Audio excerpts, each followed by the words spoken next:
Salut à tous, la team. Alors j'espère que vous passez un bon dimanche. Là je voulais vous faire une petite vidéo. Franchement j'ai beaucoup réfléchi avant de vous la faire parce que je voulais même pas en parler. Je voulais vraiment éliminer ça complètement de mon cerveau. Mais je vous en parle. Alors peut-être qu'il y a des gens qui vont dire oui Lolo, pourquoi tu parles de ça? Tu es un humoriste, fais-nous des blagues, balance-nous des coups Saint-Péteur, glisse sur des pots de banane, tu n'as pas le droit de dire. Je pense pas. Je pense que tu peux être un humoriste, mais t'as un cœur aussi. Vous savez que je suis souvent touché par les trucs.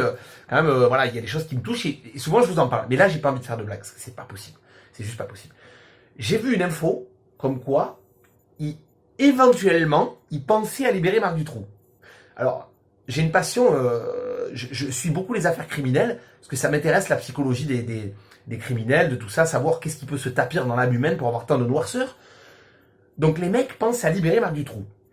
Alors pour ceux qui ont plus de 30 ans, vous connaissez probablement le parcours de ce démon. Et pour ceux qui sont pas au courant, vous savez pas. Donc je te résume. Le mec, il violait des gamines à 20 ans déjà. Il les attendait au bord de la piscine municipale et tout. Il les violait, il les relâchait. Il filait des bonbons aux gamines qui avaient 11 ans, 12 ans, 13 ans pour pas qu'elles le dénoncent. Et aux adultes, il leur filait des contraceptifs. On est d'accord, hein, tu vois le monstre déjà. Il s'est fait balancer, il fait 10 ans de tôle, il sort. Il fabrique une trappe dans des appartements délabrés qu'il louait, etc. Il kidnappe des gamines, il les viole, il les torture, d'accord. Il leur fait croire que leurs parents sont au courant et qu'ils en ont rien à foutre et que de toute façon, s'ils veulent les revoir, il va falloir qu'ils soient gentils avec lui et que lui, il y peut rien, qu'il y a des gens tués. Donc le mec, c'est à côté le démon, si tu veux, c'est le mec est cool. C'est vraiment un monstre, c'est innommable, d'accord. La justice fait n'importe quoi. Il savait que c'était lui.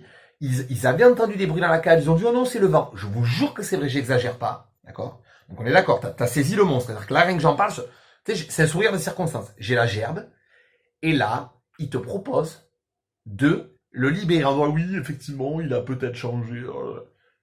À quel moment tu libères un personnage comme ça? À quel moment, pourtant je suis pas du tout pour la peine de mort, tu ne l'euthanasies pas? Je sais pas. Il fallait que ça sorte, il fallait que je vous en parle. C'est dimanche, j'ai envie de rigoler, mais là, il fallait en parler, la team. Donc, donnez-moi votre avis en commentaire. Je ne comprends pas. Mais c'est insoutenable. Ce qu'il a fait, c'est il n'y a pas de mots. C'est-à-dire qu'il dit, voilà. C'est la Ligue des champions de l'horreur, quoi. C'est pas possible. Donc, je comprends pas. La justice, c'est un moment. Qu'est-ce qui se passe? Des fois, je crois que c'est des fakes. Et quand je vérifie mes sources et je me rends compte que c'est vrai, je me dis, vous carburez à quoi? Et le mec véridique a dit, il s'est plaint parce que sa manette de play ne marchait pas.